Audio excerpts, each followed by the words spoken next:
بۆچی تورکیا ئەوەندە ڕێگەی بۆ خۆش کراوە کە بتوانێت ئەو لە سەدا حەوتەی خاکی هەرێمی کوردستان داگیر بکات. جەندرمەی تورکیا هاتووە لە ناو خاکی هەرێمی کوردستان و لە گوندەکانی هەرێمی کوردستان بازگەی داناوە. بێ هەڵوێستی ئەمان وای کردووە ئەم دەوڵەتانم بە بەشێک لە خاکی خۆیان هەرێمی کوردستان سیرکەن. هێرشەکانی سوپای تورکیا بۆ سەر خاکی عێراق و هەرێمی کوردستان بە تایبەتی شتێکی ناڕەوایە و ڕادیۆی دەنگی گەل دەنگی توی هاوڵاتیە.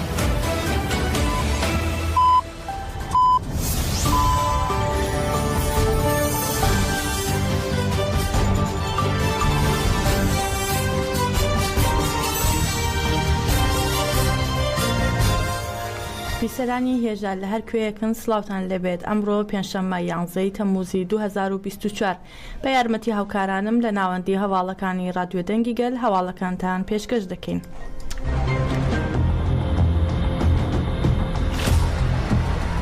هیچ پاساوێک نییە ئەمانە بێنە ناو خاکیەوە. ئەگەر وا بڕوە شارەکانیش داگیرەکە. پارێزەرانی ڕێبەری گەلی کورد عەبدوڵڵا و جەلان کە ماوەی نزیکەی 40 مانگە ناتوانرێت هیچ زانیاریەک لەبارەیەوە وەربگیرێت داواکاریەکی نوێیان پێشکەش کرد. هەریەکە لە سۆزان ئەکباب، ئیبراهیم بلمەز، عومران ئەمەکچی و چەنگی زیورەقلی لە پارێزەرانی نووسینگەی یاسایی سەدا بۆ ئەوەی بتوانن دیدار لەگەڵ ڕێبەری گەلی کورد عەبدوڵڵا و جەلان و هەروەها هاوڕێیانی عومەر خەیری کونار، حامڵی یەلدرم و وەیسی ئەکتاش ئەنجام بدەن سەردانی هەریەک لە داواکاری گشتی کۆماری بورسا و بەڕێوەبەرایەتی زیندانی ئێمراڵیان کرد. پەیوەندی ڕێبەر ئۆجەلان لەگەڵ جیهانی دەرەوە بە تەواوەتی پچراوە. هیچ وڵامێکی داواکاری بۆ دیدار نادرێتەوە. هەندێک جار دوای چەند مانگێک بە پارێزەران دەڵێن سزای دیسیپلینی هەیە. لە 3 ئایارەوە سزایەکی دیکەی قەدەغەی ئەنجامدانی دیدار لەگەڵ پارێزەر و خانوادەکەی بۆ ماوەی 6 مانگ بەسەر ڕێبەری گەلی کورد و زیندانیانی دیکەدا سەپێنراوە. لە ماوەی 8 ساڵی ڕابردوودا لاینی کەم 13 جار سزای قەدەغەی ئەنجامدانی دیدار بەسەر ڕێبەر ئۆجەلاندا سەپێنراوە و هەر سزایەکیش بۆ ماوەی 6 مانگ بووە.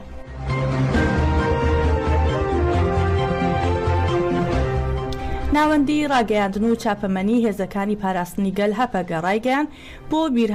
بیرهێنانەوەی شەهیدانی 14 تەموزی زیندانی ئامەد، گەریلاکانی ئازادی، هەلیکۆپتەرێکی سکۆرسکی و 2 درۆنی دەوڵەتی داگیرکەری تورکیان خستوەتە خوارەوە و هەروەها گورزیان لە کۆنتینەرێک و چادرێک وەشاندووە.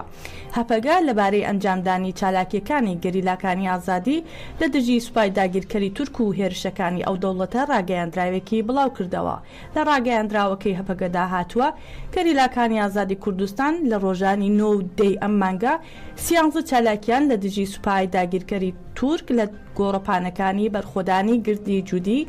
گردی ئامێدی و گردی بەهار لە زاپ و سەری مەتینا و گۆلکێ لە مەتینا ئەنجام داوە کە بەشێکیان لەلایەن گەریاکانی یەژاستارەوە ئەنجام دراوە. دەڵێن دوای خستنە خوارەوەی هەلیکۆپتەرەکە دەوڵەتی تورک بە فڕۆکەی جەنگی بردومانی شوێنی کەوتنە خوارەوەی هەلیکۆپتەرەکەی کردووە. هەپەگە باسی لەوەش کردووە لە 10 ئەم مانگە دەوڵەتی تورک 12 جار گردی FM لە زاب بە چەکی کیمیاوی و 5 جار بە تەقەمەنی قەدەغە کرا و گردی ئامێدی لە زاب 2 جار و بە بۆمبی تەکنیکی و شیلات زێمەتینا بە درۆنی بۆمباران کردووە. هەروەها بەگە دەڵێ لە 9 تەموز دەوڵەتی تورک بە گشتی 21 جار بردومانی ناوچە جیاوازەکانی خواکۆرک و زاپ و گارە و مەتینای کردووە. هەروەها گردی بەهار لە زاب بە هێلیکۆپتەر بردومان کراوە.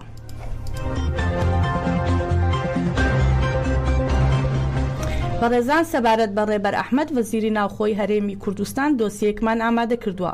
وەزیری ناوخۆی هەرێمی کوردستان ڕێبەر ئەحمەد خالێد ساڵی 1968 لەدایک بوو و لە ساڵی 1992 کاتێک لە بەشی ئەندازیاری شارستانی زانکۆی سەلاحەدین خوێندوویەتی پەیوەندی بە دەستگای پاراستنی پارتیەوە کردووە و لە ساڵی 1998ەوە بووەتە ڕاوێژکاری مەسرور بارزانی. لە نێوان ساڵانی 2000 بۆ 2005 بووەتە بەرپرسی بەرگری و لە ساڵی 2019 لە سەردەمی حکومڕانی مەسرور بارزانی بووەتە وەزیری ناوخۆ. جێ ئاماژەیە وزارەتی ناوخۆ بەلای پەدەکەوە وەک وزارەتێکی گرنگ و خاوەن پێگە و بڕیار سیرکراوە لەوێ مەلەفی ئەمنی هەرێمی کوردستان و چەندین بەڕێوبەرایەتی لە خۆیدا کۆ کردوێتەوە دانانی پارێزگار و قایم مەقام و بەڕێوبەری شارەدەیەکان پێویستی بە بڕیاری وەزارەتی ناوخۆیە و ڕاستەوخۆ بەسراونەتەوە بەو وەزارەتەوە هاوکات ڕێبەر ئەحمەد لە ئێستادا وەک خزمەتکارێک لە تۆڕی هەواڵگیری میتی تورکیا دەبینرێت ئەوەی جێگای سرنجە هاکان فیدان وەزیری دەرەوەی تورکیا پێشەوەی سەردانی بەغدا و هەولێر بکات پەیوەندی لەگەڵ ڕێبەر ئەحمەدا گرتووە دەتوانین بڵێن سەرەتای هاوکاری ڕێبەر ئەحمەد لەگەڵ میت لە ساڵەکانی 1994 دەستی پێکردووە هەروەها بە پێی بەڵگەکان دەتوانین بڵێن ئەحمەد بە تونترین کەس لە دژی شۆڕشی ڕۆژاوا و هەروەها لە بەرامبەر گەریلاکانی کوردستان ناسراوە و ڕۆڵی سەرەکی لە پێکێنانی شەڕوانانی ڕۆژ بینیوە جێیاماژەیە گروپی چەکداری ڕۆژ پەیوەندی بە هیچ ڕێکخراوێکی سەربازی لە عێراق و وزارەتی پێشمەرگەوە نییە پەدەکە ئەو هێزانەی لە دژی پەکەکە لە ناوچەی بەهدینان و ناوچەی پاراستنی مێدیا جێگیر کردووە هەروەها ئەحمەد لەسەر ناوی حکوومەت سەرپەرشتی پیلانی پەدەکە و بەغدای کرد لە دژی شنگال و لەو چوارچێوەدا ڕۆژی نۆی تشرینی یەکەمی ساڵی 2020 ڕێککەوتنێکیان واژۆ کردو هەتا ئێستا خەڵکی شنگال ڕێگەیان بە جێبەجێکردنی نەداوە لەگەڵ ئەوەش کە ئەم وەزیرە بۆ دەستگای میتی تورکیا کار دەکات هاوکات بە تۆمەتی فرۆشتنی زانیاری ئەمنی بە ئێران بە نرخێکی زۆر گران تۆمەتبار دەکرێت هەروەها ئەحمەد لە سەردەمی دەسەڵاتی ڕێبەر ئەحمەددا ئەندامێکی سەرکردایەتی حزبی دموکراتی کوردستانی ئێران بە ناوی موسا باباخانی لە هۆتێلێکی هەولێردا بە کوژراوەی دۆزرایەوە و سەرەتای ئەم ساڵیش تەرمی ئەحمەد بێخەم چالاکوانی مەدەنی ڕۆژهەڵاتی کوردستان لە شاری هەولێر و لە ماڵەکەی خۆیدا دۆزرایەوە هاوکات لەگەڵ هەموو ئەمانشتا ئەحمەد بە تەلارساز و سەرکردەی ئەشکەنجەدان لە زیندانەکاندا ناسراوە ئەو سەردەمانێک بەرپرسی زیندانی ئاکرێ بووە و بە ئەشکەنجەدەر ناسرا بوو ئێستاش زیندانەکانی ئاکرێ و مەسیف و سپیلک لە ژێرناوی ئەحمەد ئەشکەنجە لە ناویاندا ڕووی داوە ڕێبەر ئەحمەد بە پلانداڕێژی دەستگیرکردنی ڕۆژنامەنووسان و چالاکوانانی بادینان دادەنرێت لە ئێستادا زیاتر لە 30 کەس لە دەستگیرکراوان دوای 2 ساڵ لە ڕاگرتنیان هێشتا دۆسیەکانیان نەچوەتە دادگاوە و نازانرێت چارەنووسیان چۆن دەبێت هەروەها ڕۆژی 14 شوبات بە شێوەیەکی فەرمی لەلایەن پەدەکەوە ڕێبەر ئەحمەد بۆ پۆستی سەرۆکۆماری عێراق کاندید کرا هەرچەندە پێشتر ناوی هەر یەکە لە فواد حوسێن وەزیری دەرەوەی عێراق لە پشکی پەدەکە و فازل میرانی دەهات بۆ کاندیدکردنیان بەڵام بە پێی بڵاوکراوەکان بە فشاری مەسرور بارزانی ڕێبەر ئەحمەد کاندید کراوە بۆ ئەو پۆستە و بەڵام لەلایەن حکوومەتی فدراڵەوە ڕەتکرایەوەتەوە دادگا سەبارەت بە هۆکاری ڕەتکردنەوەی ڕێبەر ئەحمەد ئاماژەی بە کوشتن و ڕەفاندنی سیاسیەوە لە ژێرناوی ئەم وەزیرە کوردەداوە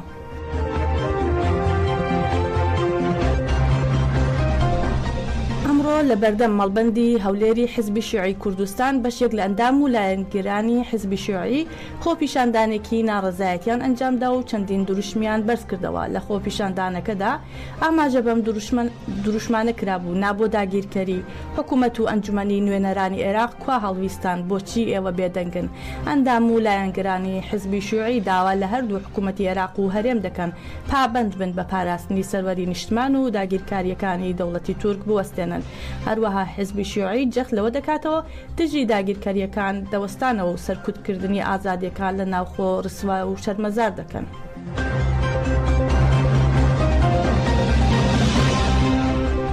دوای بردومانکردنی ئۆتۆمۆبیلێکی کرێکارانی چاپەمەنی ئازادی شنگال و ئۆتۆمۆبیلی هاوڵاتیەک لە شنگال لەلایەن فڕۆکە بێسەرنشینەکانی دەوڵەتی داگیرکەری تورکیاوە فڕۆکەیەکی بێفڕۆکەوانی بێسەرنشین بەسەر کەمپی مەخموردا دەسوڕێتەوە دانیشتوانی کەمپەکە ڕایانگەیاندووە کە ئەو فڕۆکە بێسەرنشینە ماوەی 3 ڕۆژە بە نزمی بەسەر کەمپی پەنابەرانی شەهید ڕۆستەم جودیدا دەسوڕێتەوە هەمان سەرچاوەکان باسییان لەوە کردووە کە ئەو فڕۆکە بێفڕۆکەوانەی بەسەر کەمپەکەدا دەسوڕێتەوە سەر بە دەوڵەتی تورکیای داگیرکەرە.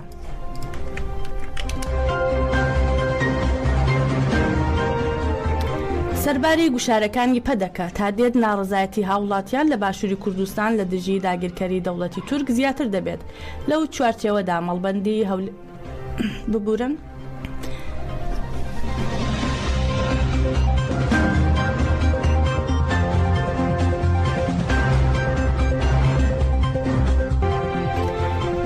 لە هەواڵێکی دیکەدا عەلی تەمیمی شارەزای بواری یاسایی لەبارەی هەنگاوەکانی پەرلەمان بۆ پابەندکردنی حکوومەت بە مەبەستی ڕێگریکردنی لە لەشکەرکێشی و هێرشەکانی دەوڵەتی تورک لە هەرێمی کوردستان ڕایگەیان ئەو بڕیارانەی پەرلەمان دەیدات ئەگەر لە شێوەی یاسایەکدا بن پابەندکەر دەبێت بۆ حکوومەت ئەگەریش ڕاستپاردەیان پێشنیار بن بەپێی ئەوە دەسەڵاتەکانی حکوومەت جێبەجێ دەکرێت. تەمیمی دەڵێت سەردانی ئەم دوایانەی ئەردۆغان بۆ عێراق کاریگەری گەورەی لەسەر ئەنجامدانی ڕێکەوتنەکان هەبووە. عێراقیش دەتوانێت ڕێکەوتنێکی نوێ لەگەڵ تورکیا ئەنجام بدات بە تایبەتی کە هەموو ڕێکەوتنەکانی پێشووی پێش ساڵی 2023 لە نەتەوە یەکگرتووەکان دانەنراون و پابەندکردنین لەسەر هەردوو لایەن. بە کۆتایی هاتنی ڕژێمی باس ئەو ڕێکەوتنانە کۆتایی هاتووە. فراکسیۆنی سادقون داوای سەرۆکایەتی پارلەمان کرد دانیشتنێکی ناسایی پارلەمان بەڕێوە بچێت بە ئامانجی تاوتوێکردنی دەستڕێژی و هێرشەکانی تورکیا بۆ سەر سنووری پارێزگای دۆهۆک. پێشتر یاسر حوسێنی پارلەمانتاری سربەخۆ لە پارلەمانی عێراق ڕایگەیاندبوو لە ڕۆژانی داهاتوودا پارلەمانتاران کار دەکەن بۆ کۆکردنەوەی واژۆ بە مەبەستی بانکێشکردنی بەرپرسانی حکوومەت و بەرپرسانی سەربازی بۆ تاوتوێکردنی پێشهاتە ئەمنی و سەربازیەکان ناوچەکانی هەرێم و کاریگەریەکانی لەسەر وڵاتەکەیان. جێگای ئاماژەیە ڕێکخراوەی CPT بڵاوی کردبووەوە کە دەوڵەتی تورک 300 تەنک و زرێپۆش و 1000 سەربازی هێناوەتە ناوخاکی هەرێمی کوردستان و بازگەی سەربازی لە دەڤەری بادینانە داناوە.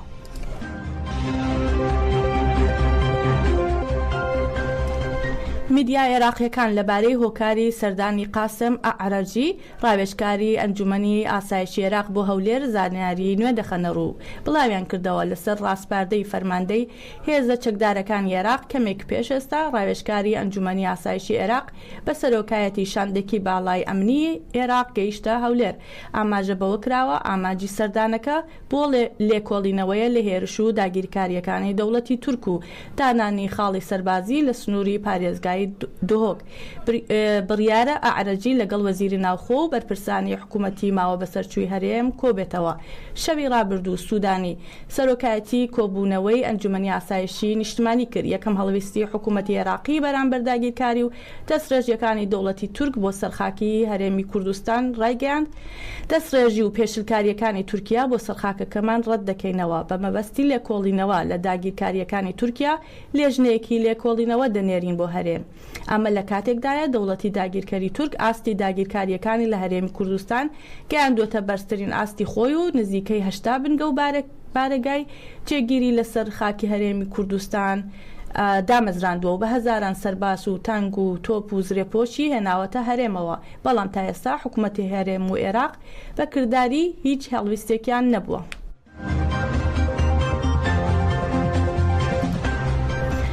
لە ڕێوڕسمێکدا تەرمی گەریلای هەپەگە ئاروین حوسێنی ناسراو بە دڵسۆز گابار لە گۆڕستانی بێکەسانی شەرناق بە خاک سپێردرا. تەرمی ئاروین حوسێنی پاش 20 ڕۆژ لە خۆشخانەی دەوڵەت لە شەرناق وەرگیرایەوە. جێ ئاماژەیە لە ڕۆژی 21 حوزەیران لە هێرشێکی داگیرکەریدا لە دەوروبەری ناوچە ئەلکی شەرناق لە نێوان گەریلاکانی هەپەگە و سەربازانی سوپای تورکی داگیرکەر شەڕ هاتە ئاراوە و گەریلاکانی هەپەگە بەسرێجین سەفەر تەمەڵ ڕستەم چەکدار کامورانگەڤەر و دڵسۆز گابار شەهید بوون. زانراوە بنەماڵەی گەریلا لە ڕۆژهەڵاتی کوردستان لە بەرکێشەی پاسپۆرت نەیانتوانیوە تەرمی کوڕەکەیان وەربگرنەوە و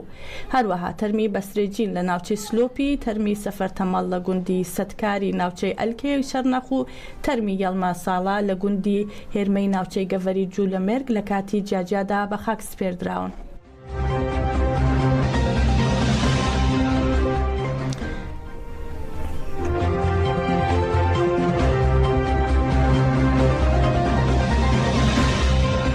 بەشێک لە چالاکوانان و ڕۆژنامەنووسانی عێراق لە سوشیال میدیا هەشتەکێکیان بۆ دەرکردنی باڵوێزی دەوڵەتی تورک لە بەغدای پایتەخت دەست پێ کرد. ئەمەش لە کاردانەوەی ئەو دەستڕێژیانەیە دێت کە دەوڵەتی تورک بۆ سەر عێراق ئەنجامی دەدات و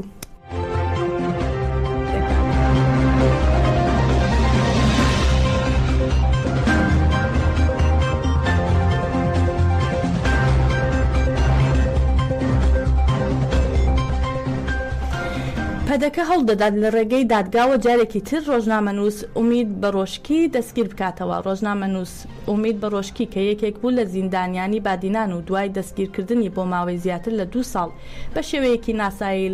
لەلایەن پارتی دیموکراتی کوردستان پەدەکەوە بەهۆی نووسین و ڕەخنەکانیەوە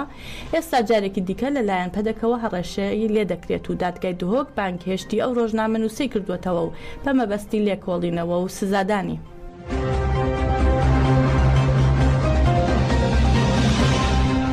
هەروەها هەل لەم بابەتەدا ڕۆژنامەنووسێک لە شاری هەولێر بە ناوی ڤیانجاف لە نهۆمەکانی سەروی شوقەیەکەوە خۆی فرێداوەتە خوارەوە و گیانی لەدەستداوە. هەرچەندە تا ئێستا زانیاری فەرمی ڕادنەگەیەندراوە لەبارەی هۆکاری خۆکوشتنی و ڕۆژنامەنووسەوە، بەڵام دەنگۆیەوە هەیە کە بەهۆی لێکتێنەگەیشتن و ناکۆکیەوە بێ لەگەڵ هاوسەرەکەی.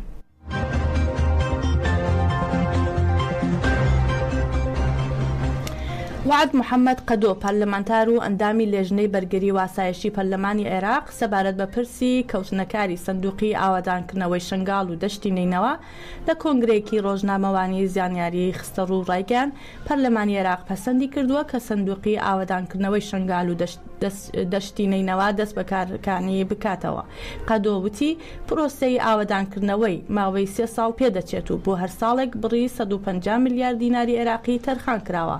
ئامانجیش لێی ئاوادانکردنەوەی ناوچە زیان لێکەوتوەکانی تێرۆر و قەرەبووکردنەوەی زیانەکانی ژێرخان و شوێنەکانی نیشتەجێبوون و پەرستگاکانە. ئەو پەرلەمانتارە ڕوونی کردەوە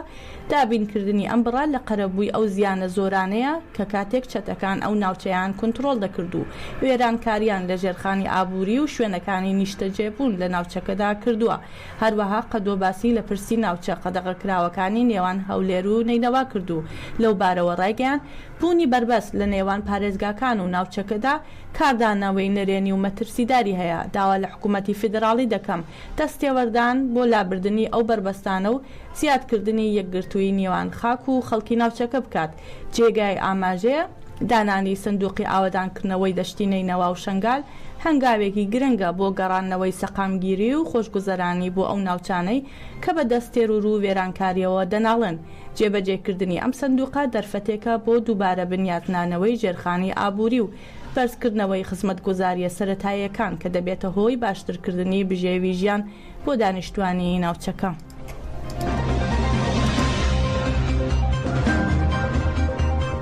5 ساڵ بەسەر کابینەی نۆدا تێپەڕی و تا ئێستاش بەڵێنەکانی دەستپێکی کابینەکە و بانگەشەکانی جێبەجێ نەکراوە. مەسرور بارزانی و قوبات تاڵبانی جێگیری بەڵێنیاندا کە چارەسەری کێشەی موچە دەکەن، بەڵام نەک هەر بۆیان چارەسەر نەکرا، بەڵکو دەم موچەی مۆچەخۆرانیان نەدا و دەم موچەی دیکەشیان بە لێبڕینەوە دابەش کرد. بارزانی لە دەستپێکی کابینەکەی بەڵێنی چارەسەرکردنی کێشەی ئاویدا، بەڵام تا ئێستا کێشەی ئاو لە هەرێم بەردەوامە و زۆری شار و شارۆچکەکان بە دەستی نەبوونی ئاوی خواردنەوە دەناڵێن. بەڵێنێکی دیکەی بارزانی و تاڵبانی جێگیری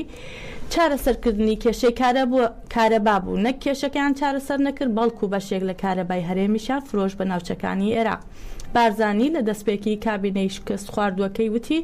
باجڕێک دەخینەوە و چاکسازی دەکەین، بەڵام باجیان بە ڕێژەی 621% لەسەر کاسبکار و هاوڵاتیان زیاد کرد و کاسبکارانیش دەڵێن بوون بە کرێکی حکوومەت و هەرچێپایی دەکەین لێمان وەردەگرن. ئەوەش لە کاتێکدایە سەرەڕای کەمی خزمەتگوزاری و چارەسەر نەکردن و بەردەوامی کێشەی موچە و کارەبا و ئاو حکوومەتی کاربەڕێکە لە کابینەی نۆدا دەمانگ موچەی دابەش نەکردووە، کەسێ موچیان هی 3 مانگی کۆتایی ساڵی ڕابردووە، هاوکات دەمانگیش بە لێبڕین موچەی دابەش کردووە. لام ساڵشدا تا ئێستا موچەی 2 مانگی هێزە ئەمنیەکانیان دابەش نەکردووە. سەرەڕای ئەوەی مانگانە لە نەوت و داهاتی ناوخۆ نزیکەی 800 میلیارد دیناریان دەست دەکەوێت.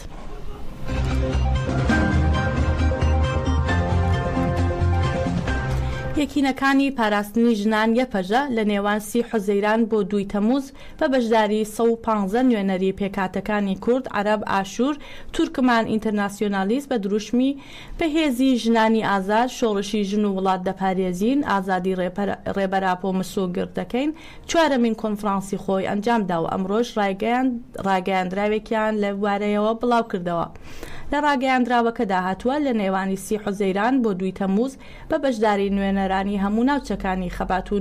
نوێنەرانی تەفگەری ئازادی ژنان 4مین کۆنفرانسی خۆمان ئەنجام داوە. ئاماژەیان بەوەدا لە کۆنفرانسەکەدا ڕێنماییەکانی ڕێبەرایەتی، پەیمانی تەفگەری ژن، ڕەوشی سیاسی سەربازی، ڕەوشی ڕێکخستنی بیردۆزی، سەر لە نوێ بنیازنانەوە، شەڕی گەلی شۆڕژگێری و پیلانسازی بۆ داهاتوو بە بەرفراوانی هەڵسەنگاندنی لەسەر کراوە. باسییان لەوەش کردووە لە کۆنفرانسەکەدا هەڵسەنگاندن بۆ سیاسەتی ئەشکەنجە و گۆشەگیری ڕەها کە لە ئیمرالیدا لە دژی ڕێبەراپۆ بەڕێوە دەچێ کراوە. هەروەها ڕاگەیاندرا کە یەپەژە بە هەموو توانە و هێزی خۆیەوە بۆ ئازادی ڕێبەرۆجەلان سەفەربەر دەبێت و پێشەنگایەتی بۆ هەڵمەتی ئازادی بۆ عەبدوڵڵا ئۆجەلان چارەسەری سیاسی بۆ دۆزی کورد دەکات. لە درێژەی ڕاگەیاندراوەکەدا سەبارەت بە دۆخی ژنان دەڵێن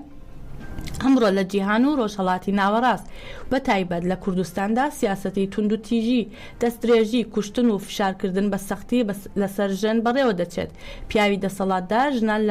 لە ماڵاندا دەتوێننەوە. هێزە داگیرکەرەکان لە هەموو شوێنێک ژنان بە ئامانج دەگرن بۆ ئەوەی ڕێگە لەو سیاسەتە بگیردرێت بە بنەمای استراتێژی گەلی شۆڕژگێر دەبێت تەواوی ژنان هەنگاوی پاراستنی جەوهەری دەست پێ بکەن و بەشداری ناوڕیزەکانی یەپەژە ببن.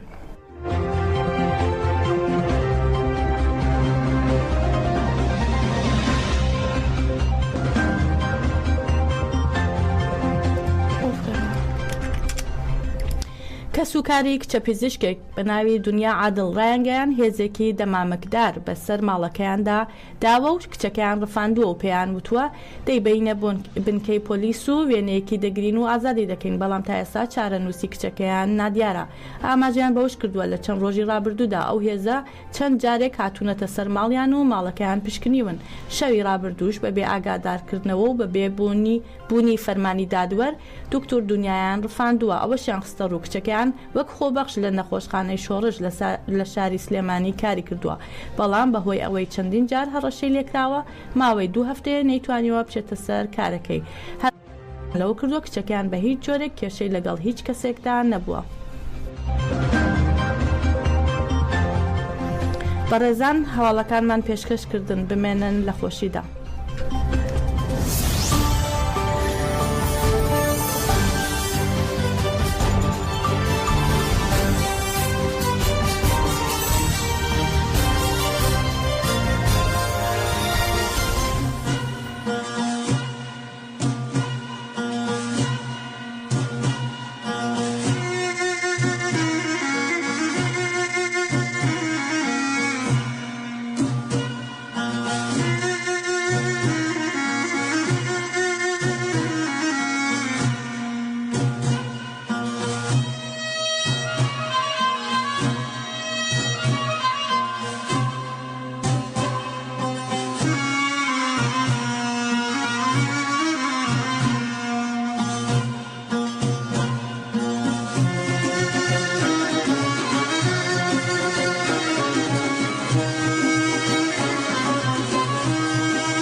های لبوی جاکاوم جان لبوی جاکاوم های لبوی جاکاوم جان لبوی جاکاوم لدز مینتی دوران بیکز بیبل مالران لدز مینتی دوران بیکز بیبل مالران ای آواتی لدز شوم ای خونچی نجاکاوم ای آواتی لدز شوم ای خونچکی جاکاوم تینی اوینی تویا ویجی یانو هرماوم تینی اوینی تویا ویجی یانو هرماوم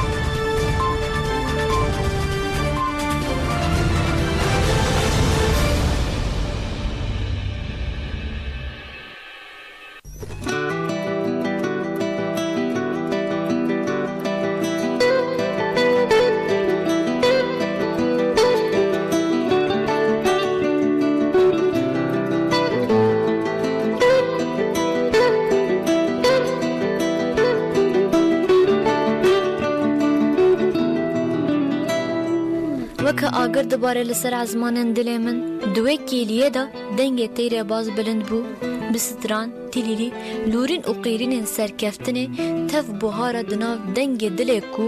ji bo azadiyê difiriya dema min navê te bihîst ruhê min şad bû deng dihat digot Qadir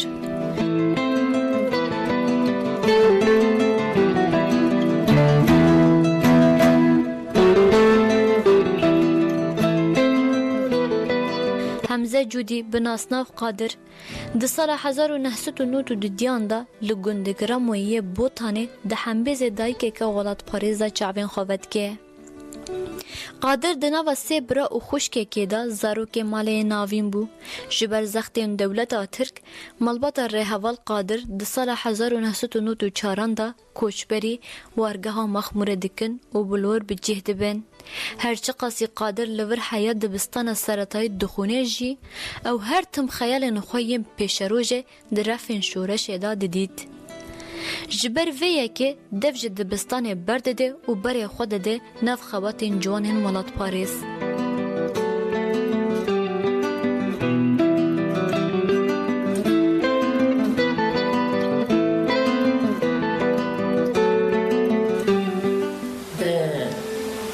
جای اول هاد نمه خدای ندابیده ما نقل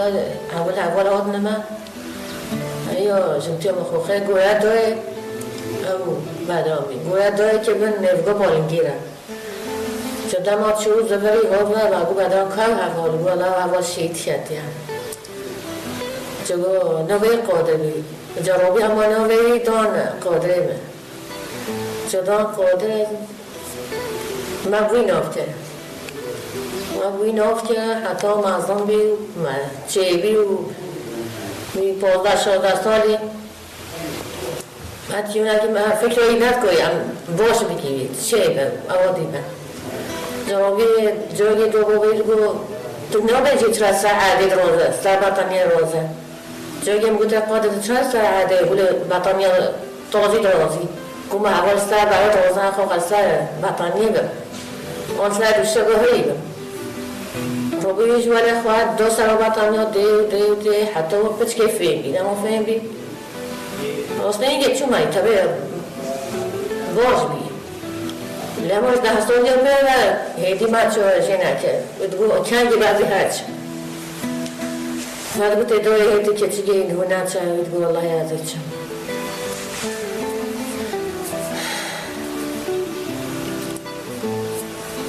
حتی پچکه ای داره بی واسطانه به جایی نقل گفت خدایا ببین نبره ازت چه بگو یاده کنه این هست دیگه این هر که تا خواه های اصلی برونه گفت خودش خواهد خانه هوا من خواهش من ایجا من شقا حساب نکرسی اما این شایفا خواه نمیجا الله دیده من ایداره که حتی چو ایش من ایتا بیلا چو ایش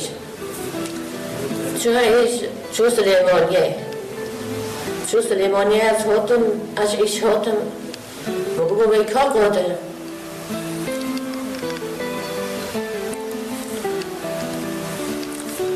گولا چو عیش بوده از دیگه تلفونه بده از موقع بینم بده درو بی تلفون داره ما خواهم قالت بایمه چوی عیش یاده گوده وانا نقاله پشتی منطبه لوی عدد شم عیش لا پشتی یاده هریف قاده و نقاده ولی معطول زندگی قلت معطول زندگی چیه بجا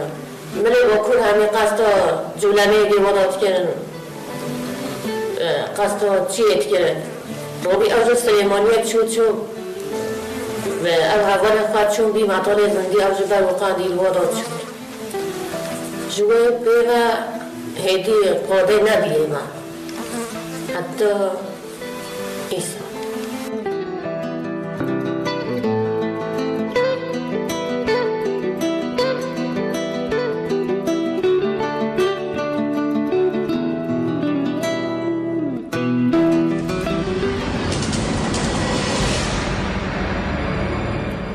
نوچەیەکە دەقەیا داوی گشتیە بەردەستێمە تەماشەوانن هێژا ئارتێشا دەولەتا ترکا داگر کرد ji bêjehiya gundê Marînê ber bi çiyayê Bagokê ve tevgereke êrişê da dest pêkirin.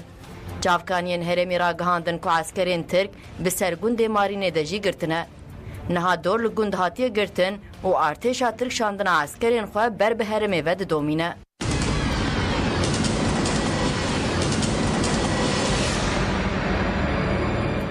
نوچەیەکە دەقەیا داوی گشتیە بەردەستێمە تەماشەوانن هێژا ئارتێشا دەولەتا ترکا داگر کرد ji bêjehiya gundê Marînê ber bi çiyayê Bagokê ve tevgereke êrişê da dest pêkirin. Çavkaniyên herêmî ragihandin ku eskerên Tirk bi ser gundê Marînê de jî girtine. Niha dor li gund hatiye girtin û artêşa Tirk şandina eskerên xwe ber bi herêmê ve didomîne.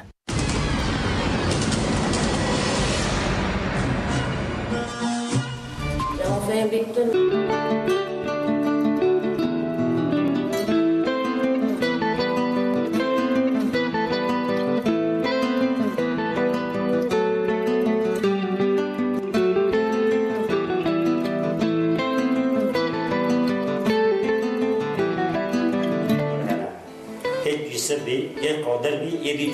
جولی بناو شهید آواد لیکن گلی شهید این جولی شبیه نه بناو شهید آواد جولی کیه کسی جام جهان نو سوزداره و ام هاتینا کامپ مخموره چونه مکتبه ده من ریبر ما مستاده ام گلیش واجه سپاستی که فکر رمان سروکاتیه تیم لحظه واده لدشنجه واده بی قادر حتی معظم بی قد 10 سال حتی 15 سالیه قادر تیم مالی ده انسان که ولی باش بی ولی راحت بی لفکر دومی دشنجه بی لسر پارتیه بی لسر حضر سروکاتیه بی زیاده گریدان مالی را نچه بی چه نچه بی فکری مثل پارتیه ده حضروی یه جبر مثل پارتیه سروکاتیه تیم فکری بی دشنجالی بی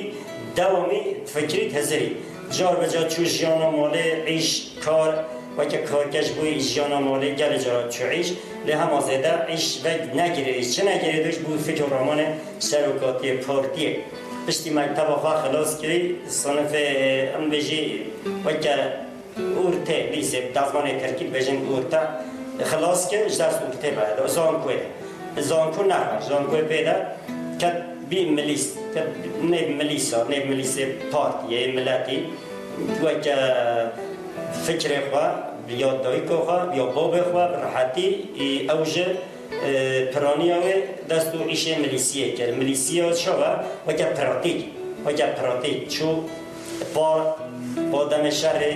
منطقه سرکانیه ده بیستا منطقه قومشلو ده منطقه سری ده حق مها مال نبیه پگه ده مال سوری ده گل جرا کتن تاتشمه ده ده الحمدلله ببرا در کرد حق مها خواهد تمام کرد بیستا پارتی ریکر یعنی پارتی ریکر نگو خواستگاه خواهد هاد مال اشتیحاتی مال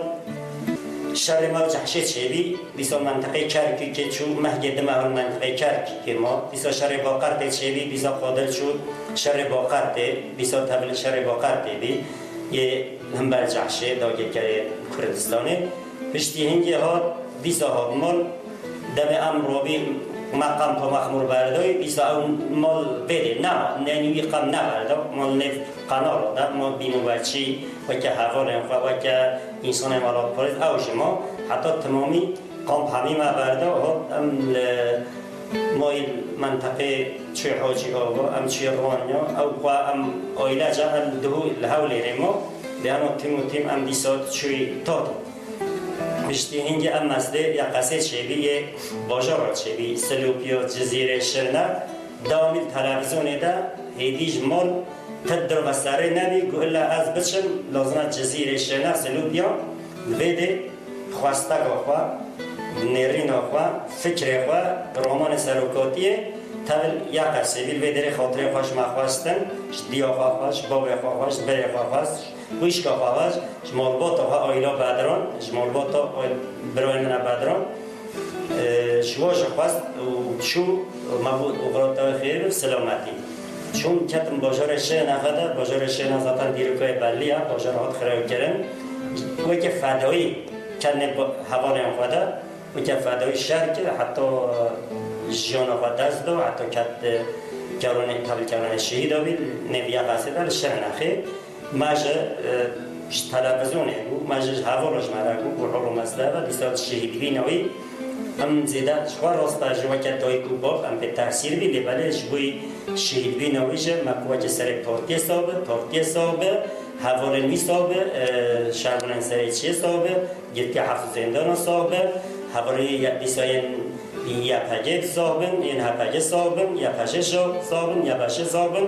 دیساج هم به شهید خوا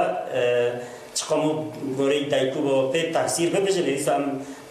پارتی و سروکاتی صاب هم گل او نبی راستی به شهید خوا هم دیسا کیفاش بود که حقانه پارتی و سروکاتی صاب هم دیسا سپاسیا برنامه و اف این کنداین و هم سپاسیا واجد کن هم وکه مالباتا قادر هم خوازیم پیشو قادر بمه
نتنی وارگه هاتو بو رزگار کردن لی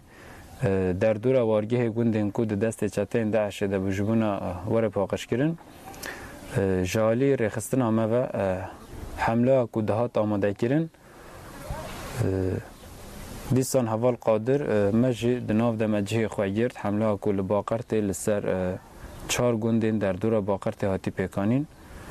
دور دجی حوال براستی جسارت کی مازن تبلی بو حیاکو او گوند هاتن رزگار کردن جه پشتی ویا اب حمله ایج بسرکت حوال قادر یعنی دل نداده که جبر خداوین دور بسکنه ندخواست که فرصت که ایرو جبونا گلی کرد هاتی آفراندن به کدا هزاران شهید پیوجوه به دهان 20 سال ده فرصت ایرو در کتبو و پیوجوه ده در کتبو حوال دخواست که به همو هیز آخوا به برسف که انجام اکی جبونا و جوا کشوره گرتن پشتی وی در بازی